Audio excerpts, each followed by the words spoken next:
तो hello guys.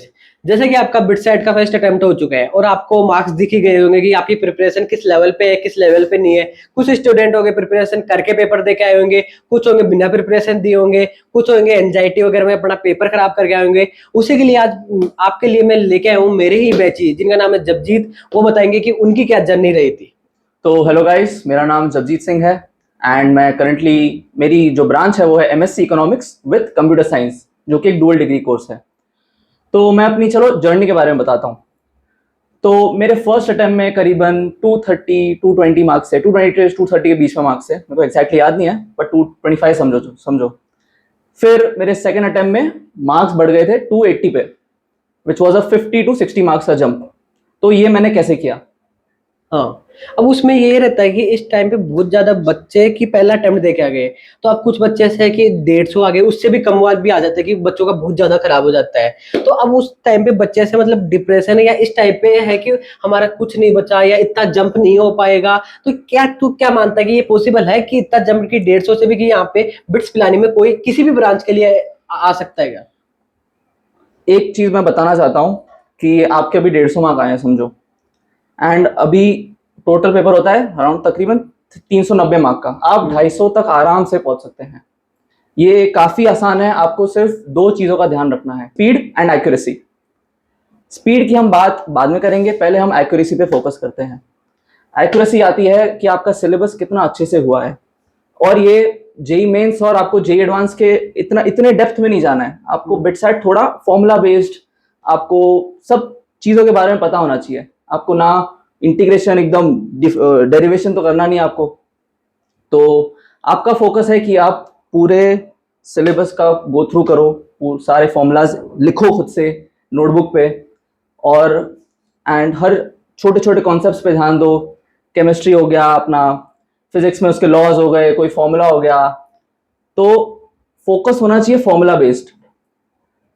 फिर इस टाइम पे जैसे ये भी मान सकते हैं कि इस टाइम पे लास्ट का 1 महीना बचा है, तुमने पहला अटेम्प्ट दे के देख लिया, तुम्हें पता है तुम कहाँ स्टैंड करते हो या तुम्हें क्या कुछ कैसा पेपर आता है। तो इस टाइम पे क्या करना चाहिए से ज्यादा होता है कि कैसे करना चाहिए। अब जैसे बच्चों का क्या रहता है कि पर्सनली मेरा भी बताऊं तो ये होता था कि मैं पढ़ने के नाम पे क्या करता था, यूट्यूब के वन शॉट चला के सर क्वेश्चन कराते रहते थे, मैं देखता रहता था कि ये ऐसे हो रहा है, ये ऐसे हो रहा है। वो कि अगर मान लो थ्योरी तुम्हें बिल्कुल नहीं पता, तब तो चलो तुमने एक उस पर्टिकुलर चैप्टर का वन शॉट दे लिया, वो ठीक है, तुम्हें थ्योरी करने के लिए सही है। लेकिन जब तुम्हें थ्योरी पता हो या आती हो, फिर उसके लिए तुम्हें दोबारा वन शॉट नहीं देखना चाहिए। तुम्हें ये मानता हूँ। ये तो मैं बिल्कुल अग्री करता हूँ कि अब आपका फोकस होना चाहिए क्वेश्चन पे। क्वेश्चन सॉल्व करो, सिर्फ थियोरी से काम नहीं चलेगा। आपको ऐसे लग रहा हो कि मैं वीडियोस देख के बहुत कुछ सीख रहा हूँ, बट ऐसी बात नहीं है। आपको क्वेश्चन प्रैक्टिस करनी है। आपको अपनी एक जर्नल बनानी है जिसमें आप अपनी गलतियों के बारे में लिखो। ऐसे लेट्स से 40 क्वेश्चन आता है मैथ्स में, आप कोई मॉक दे रहे हो, आपके लेट्स से 15 क्वेश्चन गलत हो गए, तो ये 15 क्वेश्चन आपके उस एरर जर्नल में जाने चाहिए। ऐसे लिखना चाहिए ये मुझसे गलत क्यों हुआ, एंड उसको आपको बार बार देखना है, बार बार देखना है कि वो आपके अंदर फिट हो जाए। एक बार तुझे मैं डिस्टर्ब करना चाहता हूँ, लेकिन उसके रिलेटेड एक ये चीज बोलना चाहता हूँ कि जैसे बच्चे स्टूडेंट क्या करते हैं कि कहीं से सुन लेके चलो शॉर्ट नोट्स भी बना रहे हैं, चीजें भी लिख रहे हैं कि मैं क्या गलती कर रहा हूँ क्या। लेकिन वो सबसे इंपॉर्टेंट चीज नहीं करते कि वो लिखे जाते लेकिन उस चीज को कभी वो रिवाइज ही नहीं करते। वो मॉक टेस्ट देने जा रहे हो, तो मान लो तुमने पहला मॉक टेस्ट दिया, तुमने 4 गलतियां करी, कुछ भी मान लो गलतियां करी जो मतलब एक सिली, एक तो होता है तुम्हें आता ही नहीं है या वो समझ ही नहीं आया क्वेश्चन, ठीक है, वो उसमें तुम कुछ नहीं कर सकते हो। लेकिन एक होता है तुमने फॉर्मूला भूल गए या कुछ भी सिली मिस्टेक प्लस माइनस की कर दी। उन सब केस में ये है कि तुम जो इस पहले मॉक टेस्ट में करी वो चीजें लिखो और दूसरे से पहले एक बार उसे पढ़ के जाओ। लिखने से कुछ नहीं होगा, वो कॉपी तुम बिट सेट में नहीं लेके जा सकते, वो लिख के पढ़ के जाना जरूरी है, ये मैं मानता हूँ। कोई भी एग्जाम हो, रिवीजन इज मस्ट। रिवीजन के बिना कुछ भी नहीं है। आपका ऐसे होना चाहिए कि आप क्वेश्चन सॉल्व कर रहे हो, आप अपना एरर जर्नल लिखो, रात को उसको वापस देखो, हर रात को देखो कि वो अंदर फिट हो जाए कि अरे अच्छा मैंने ये गलती करी थी, मुझे रिपीट नहीं करनी है। तो इससे आपकी एक्यूरेसी बढ़ जाएगी, गलतियां कम होंगी। स्पीड के लिए हम मॉक्स की प्रैक्टिस करेंगे। मॉक्स बहुत ज्यादा इंपॉर्टेंट है। मॉक्स लेट्स से आपके पास अभी एक महीना बचा है, आपको हफ्ते भर में पूरा सिलेबस एक बार गो थ्रू कर लो, सारे फॉर्मूला खुद से लिखो। फिर 3 हफ्ते आपको सिर्फ मॉक की प्रैक्टिस करनी है, सिर्फ क्वेश्चन लगाने हैं, अपनी गलतियों को जर्नल में लिखना है, एंड उन 3 हफ्तों में आपको उस जर्नल को बार बार रिवाइज करना है, रोज रात को उसे पढ़ना है। तभी वो चीजें आपके अंदर फिट होंगी, वरना तो सब वेस्ट है। अब एक ही स्टूडेंट्स की ये भी गलती होती है कि स्टूडेंट्स ये सोचते हैं कि मॉक में कब लगाऊंगा, या तो मैं एग्जाम से जस्ट 4-5 दिन पहले लगाऊंगा, या फिर जब मेरा एक मुझे कॉन्फिडेंस आएगा या मेरा पूरा 100% सिलेबस हो जाएगा तब लगाऊंगा। लेकिन ये चीज मैं ये मानता हूँ कि 100% एग्जैक्टली तुम पेपर से पहले भी 100% तुम्हारी तैयारी नहीं होगी, कुछ ना कुछ तो तुम्हें ऐसा लगेगा कि नहीं है। तो मेरा तो ये मानना है कि चलो तुम अभी फ्रीक्वेंसी कम रख रहे हो मौके की, वीकली चलो 2 दे रहे हो, फ्रीक्वेंसी बढ़ाते जाओ, लेकिन देना स्टार्ट अभी से करो।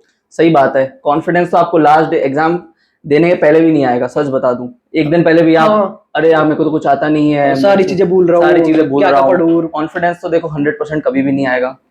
कॉन्फिडेंस बढ़ाओगे, कॉन्फिडेंस किससे आएगा? जितने क्वेश्चन प्रैक्टिस करोगे, कितनी गलतियां करोगे। गलतियां करना इंपॉर्टेंट है, एंड गलतियों को सुधारने के लिए रिवीजन करना इंपॉर्टेंट है। अब जैसे कि हमने मॉक टेस्ट की बात करी, तो मॉक टेस्ट एक तो बच्चे ये करते हैं कि वो 200-400 रुपए के लिए क्या करते हैं, फ्री वाले कहीं से भी मिल रहे, एक एक वो लगा लिए कुछ भी। इससे अच्छा मैं तो ये मानता हूँ कि तुम बिट्स पिलाने के लिए तैयारी कर रहे हो, इतना पैसा फूकोगे तो एक अच्छी मॉक टेस्ट सीरीज लो। उसकी एक तो मॉक टेस्ट 1-2 पेपर लगाने से कुछ नहीं होता, पूरी टेस्ट सीरीज लगाओगे तो तुम्हें पता रहेगा कि एक पेपर में ये चीज ज्यादा आ गई, एक में ये चीज नहीं आई। तो इसके लिए मैं रिकमेंड करूंगा कि आपको है ना पोडू क्लब की टेस्ट सीरीज देखनी चाहिए, क्योंकि उस टेस्ट सीरीज क्या है, एक तो बनाई है बिट्सियंस ने, तो उनको पता होता है कि कैसा क्या पेपर आता है, क्योंकि पीवाईक्यूज वगैरह तो कुछ आते नहीं है। तो मैं बोल रहा हूँ कि एक बार जाके आप वो टेस्ट सीरीज चेकआउट कर सकते हो कि कैसी है कैसी क्या नहीं है। मेरे अकॉर्डिंग बेस्ट टेस्ट सीरीज है। तो उसके बाद में बात करते हैं। अब एक बच्चों का ये भी डाउट रहता है कि exactly what is called the short notes, इस शॉर्ट नोट्स में एग्जैक्टली क्या लिखना चाहिए हमें या क्या कुछ करना चाहिए। शॉर्ट नोट्स मैं कहूँगा उन कॉन्सेप्ट्स को लिखो जिस पे गलती हुई है। शॉर्ट नोट्स बनाने की जरूरत नहीं है। आपने 1-1.5 साल 2 साल मेहनत करी है, आपके नोट्स बने हुए हैं। अब शॉर्ट नोट्स तभी बनने चाहिए जब आप क्वेश्चंस कर रहे हो, आपकी गलतियां हुई हैं, उसकी अलग जर्नल बनाओ, एंड उस नोट्स को बार बार रिवाइज करो। चलो एक हो गया आपके शॉर्ट नोट्स, एक हो गया एरर जर्नल। तो इसमें डिफरेंस क्या है? एरर जर्नल आप तब लिखते हो जब आपकी गलतियां हो रही हैं। अगर पहले मॉक में गलतियां हुई उसे लिख दी, दूसरे मॉक में सिमिलर क्वेश्चन आए एंड अगर आपने उसको सही किया तो उसको एरर जर्नल से हटा दो। बट वो जो जितने भी सारे कॉन्सेप्ट्स आपने जो गलत किए वो आपके शॉर्ट नोट्स में होने चाहिए। तो शॉर्ट नोट्स तो चलो ठीक है, वो आपको ऐसा लग रहा होगा कि मुझे उससे काफी बेनिफिट होगा, बट असली जो आपका जो जर्नी है, जो जो आपकी इंप्रूवमेंट है, वो क्वेश्चन प्रैक्टिस से आएगी, एरर जर्नलिंग से ही आएगी। ये मेरा मानना है। अगर आपको कोई मटेरियल फॉलो भी करना है तो सिर्फ एक को करो, यूट्यूब पे मत बैठो, बहुत बहुत मिलेगा मटेरियल, आप कंफ्यूज हो जाओगे। कोई एक ढूंढो, उस पर लगो। वो भी अगर जरूरत हो, मैं तो बोलता हूँ अभी देखो ही मत, से क्वेश्चन प्रैक्टिस ही करो। अभी वो टाइम गया है अभी थियोरी पढ़ने का। अभी आपको सिर्फ क्वेश्चन प्रैक्टिस करनी है, और बस क्वेश्चन प्रैक्टिस करनी है। आपको बहुत जगह से इन्फॉर्मेशन, बहुत सोर्सेज पे ध्यान नहीं देना है। और उसके बाद में अब जैसे बिटसेट का फर्स्ट अटेम्प्ट हो गया, मेरे बहुत सारे बच्चों से बात हो रही थी, तो उनका ये था केमिस्ट्री में सबसे ज्यादा रोना था कि केमिस्ट्री में बहुत ज्यादा थ्योरी बोल ली, हमें तो इतनी चीजें याद ही नहीं रहती। तो आप उसके लिए क्या बताना चाहेगा कि उस थ्योरी के लिए अभी से क्या कुछ करना चाहिए, कौन से मटेरियल से क्या करना चाहिए। एनसीईआरटी बिटसेट तो आई थिंक हाँ। मोर देन इनफ है। बाकी अगर एक्स्ट्रा चीजें आ भी जाती हैं तो एरर जर्नलिंग तो है ही अपने पास। हाँ। हम गलतियां लिखते हैं, हम उन गलतियों को याद रखते हैं, तो एक्स्ट्रा चीजों से हमें एटलीस्ट 80% जो एक्स्ट्रा चीजें हैं जो हमें नहीं पता है एनसीईआरटी से, वो तो हमें एटलीस्ट पता है। हाँ। और उसके साथ एक ये भी पॉइंट है कि बच्चे क्या करते हैं कि रटने वाली चीज छोड़ते हैं लास्ट के 4 दिन के लिए। अब वो बता तू क्या पॉसिबल है लास्ट के 4 दिन में इतनी सारी चीजें एक साथ रटना। केमिस्ट्री में, इनऑर्गेनिक में 1000 तो एक्सेप्शंस है, तो वो कैसे याद करेगा। उसके लिए क्या अभी से करना चाहिए, क्या करना चाहिए। देखो सच बता दूं, सब तो कुछ तो याद नहीं होगा। हाँ। बट हम क्या मैक्सिमाइज कर सकते हैं, चीज़ों को मैक्सिमाइज कर सकते हैं इन टर्म्स ऑफ कॉन्सेप्ट्स। कितनी चीज़ हम याद रख सकते हैं। अब जैसे 1 महीना बचा है हमारे पास, तो हमारा एम होना चाहिए सब कुछ याद नहीं करना है। मैक्सिमम चीज़ें जो हर बार पूछी जाती है, आप मॉक्स देखोगे तो आपको नोटिस होगा कि अच्छा ये कॉन्सेप्ट से ज़्यादा चीज़ आ रही है, तो करते करते याद हो जाएंगे आपको। अभी आपको लग रहा होगा अरे मुझे कुछ याद नहीं है। आप जितना रिपीट करोगे, जितने पेपर दोगे, जितनी एरर जर्नलिंग करोगे, आपको ऐसे ही वो बैक ऑफ द माइंड हो जाएंगी चीज़ें याद। एंड अभी भी इनफ टाइम है, आप अभी भी आराम से 50 to 60 मार्क्स आराम से पुल अप कर सकते हो। और जैसे हम दोनों ने डिस्कस करी ये चीजें, तो ये चीजें ऐसे नहीं कि हवा में चीजें बताइए, ये पर्सनल एक्सपीरियंस के साथ जो चीजें हुई थी ना वो बता रहे हैं। क्योंकि जगजीत का भी सेम केस था, जगजीत का 200 से जंप हुआ था, मेरे कहीं 150 के था पहले, वहां से जंप हुआ था। तो वो दोनों केस हम आपके सिनेरियो के टाइप के मैं केस बनाया हूँ कि आपके चलो 100 या 150 या 200 के लगभग वाले नंबर वाले बच्चे हैं ना, कि वो कैसे जंप ला सकते हैं, सेकंड अटेम्प्ट में ला सकते हैं नहीं ला सकते, क्या कुछ करना चाहिए उसी के रिलेटेड। और कुछ बताना चाहिए इस टाइम पे क्या करना चाहिए, और कुछ। एक और चीज मैं बोलना चाहूंगा, चलो हमने पीसीएम की तो बात कर ली, हाँ। बचा क्या? LR English. इंग्लिश एप्टीट्यूड, हाँ। और क्या होता है English? Logical reasoning. Logical reasoning. बच्चे जनरली इन चीज़ों को लाइट ले लेते हैं। हाँ।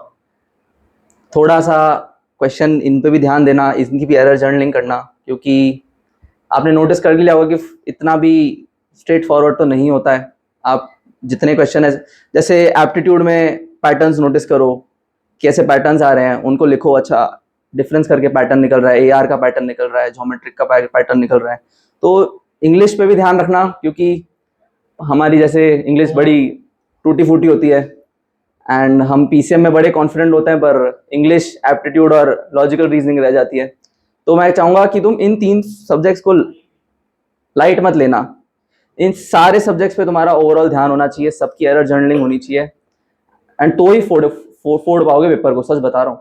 और वही है कि देख, अब मैं फिजिक्स की बात करूँ या केमिस्ट्री उठा लेते, चलो केमिस्ट्री में 11th की केमिस्ट्री पढ़ूँ, 12th की केमिस्ट्री पढ़ूँ, तीनों पढ़ रहा हूँ, फिजिकल, इनऑर्गेनिक, ऑर्गेनिक, तब जाके 30 नंबर का वो वेटेज बन रहा है। इससे अच्छा तो लॉजिकल रीजनिंग इंग्लिश की बात करेगा, तो उसके अंदर तू कम मेहनत के अंदर 30 क्वेश्चन अटेम्प्ट करने का मतलब बहुत ज्यादा कम मेहनत लगेगी अगर तू अदर सब्जेक्ट से कंपेयर करेगा। और लोग क्या करते हैं, नेगलेक्ट कर लेते हैं कि ये तो जनरल नॉलेज से हो जाएगा, और वहां पे फिर वो करते हैं कि 30 बनाने लगते हैं, मैक्सिमम उनसे 10 बन पाते हैं। और अगर वो पहले से तैयारी करके जाएंगे लॉजिकल रीजनिंग और इंग्लिश की, तो तुम फिजिक्स में 30 में से 25 बनाने में बहुत ज्यादा हालत खराब होगी। लेकिन लॉजिकल रीजनिंग इंग्लिश ना तो उसमें टाइम लगेगा, क्योंकि बिट सेट टाइम का भी बहुत बड़ा खेल होता है। क्योंकि तुम फर्स्ट अटेम्प्ट देखे तुम्हें पता ही चल गया होगा। मैंने पिछले वीडियो के भी कमेंट देखे थे, लोगों से भी बात कर रहा था, ये था भैया इतने क्वेश्चन हमसे तो अटेम्प्ट ही नहीं पाए, अटेम्प्ट ही 70-80 से ऊपर नहीं जा पाए। मैं एक बात बताऊं, मेरे अटेम्प्ट 130 क्वेश्चन होते ना, मेरे 90 अटेम्प्ट हो पाए थे। उसमें मेरे आए थे 230 220 में कुछ आए थे। एक्यूरेसी तो सही थी, पर स्पीड ही नहीं थी। स्पीड भी इंपॉर्टेंट है। और मुझसे मैं 10 मिनट गया पेपर में, ब्लैंक हो गया, मुझसे कुछ सवाल पता नहीं क्या हो गया, मैं पैनिक हो गया, क्योंकि मैंने इतने सारे क्वेश्चन देखे, टाइम अब थोड़ा ऐसे लगा, एक डेढ़ मिनट में एक क्वेश्चन करना है, एक मिनट में क्वेश्चन करना है, तो मैं थोड़ा पैनिक कर गया।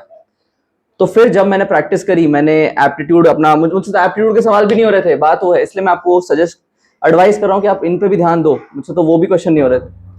तो फिर मैंने जब प्रैक्टिस करी, एप्टीट्यूड की प्रैक्टिस करी, इंग्लिश तो चलो हो गया था, एप्टीट्यूड और लॉजिकल रीजनिंग की करी, तो थोड़ी स्पीड आई मेरे अंदर। फिर मैं जब सेकंड अटेम्प्ट में गया, मैं सोच के अरे इस बार तो मैं ऐसी स्पीड रखूंगा कि मैं एटलीस्ट मैं एक्स्ट्रा क्वेश्चन तक तो पहुंच जाऊं। एम ये रखो कि एक्स्ट्रा क्वेश्चन तक पहुंच जाओ एटलीस्ट, ऐसा नहीं कि आपके लास्ट के 30 क्वेश्चन छूट रहे हैं। तो इतनी स्पीड टारगेट करो कि मैं एक्स्ट्रा क्वेश्चन तक एटलीस्ट पहुंच जाऊं।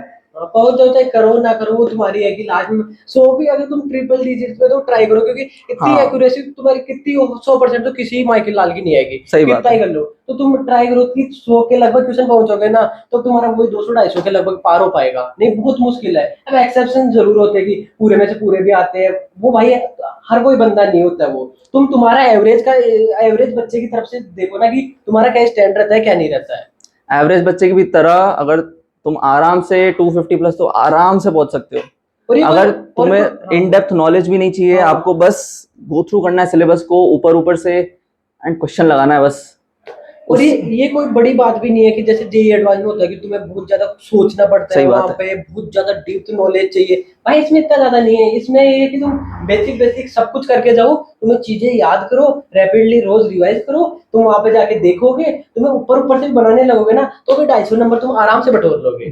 बस ये है कि इस टाइम पे तुम ऐसा नहीं कि एक चैप्टर लेके पढ़ रहे हो, तुम्हें 4 दिन से वो एक चैप्टर ही चल रहा है। भाई इस टाइम पे इतना टाइम नहीं है कि तुम एक इतना डेप्थ कर रहे हो, तुम पीपी वो लगा रहे हो, डीपीपी क्या होती है वो लगा रहे हो, फिर और क्वेश्चन लगा रहे हो, इतने नहीं भाई। एक चैप्टर उठाओ, अब मिक्स्ड क्वेश्चन लगाओ, 15 क्वेश्चन करो और मॉक देके रिवाइज करना। तो चलो आपको समराइज कर देता, आपको करना क्या है अभी। सबसे पहले आपको एक हफ्ता पूरा सिलेबस गो थ्रू करो, बस थोड़े क्वेश्चन लगा देना बीच बीच में, मन करे, क्योंकि बोर भी हो जाते हैं इंसान थियोरी कर करके। थियोरी पूरा देख लो, रिवाइज कर लो, जितने फॉर्मूला है सब लिख लो एक नोटबुक में, अच्छा ये है, याद हो जाएगा दिमाग में। चलो 60% याद हो गया, 60% याद हो गया, फिर 80% 90% तक पहुंचना है। अगर सब याद हो जाएगा, क्वेश्चन प्रैक्टिस करो, फिर क्वेश्चन लगाओ, भर के लगाओ, दिन में 5-5 6-6 10-10 घंटे लगाओ। फिर एरर जर्नलिंग करोगे, फिर उसे रिवाइज करोगे तो चीज़ें back of the mind subconsciously रह जाएंगी। आपको इसे सोचना है अच्छा क्या था उसमें, आपका फिर 3-4 मिनट एक क्वेश्चन पर निकल जाएगा।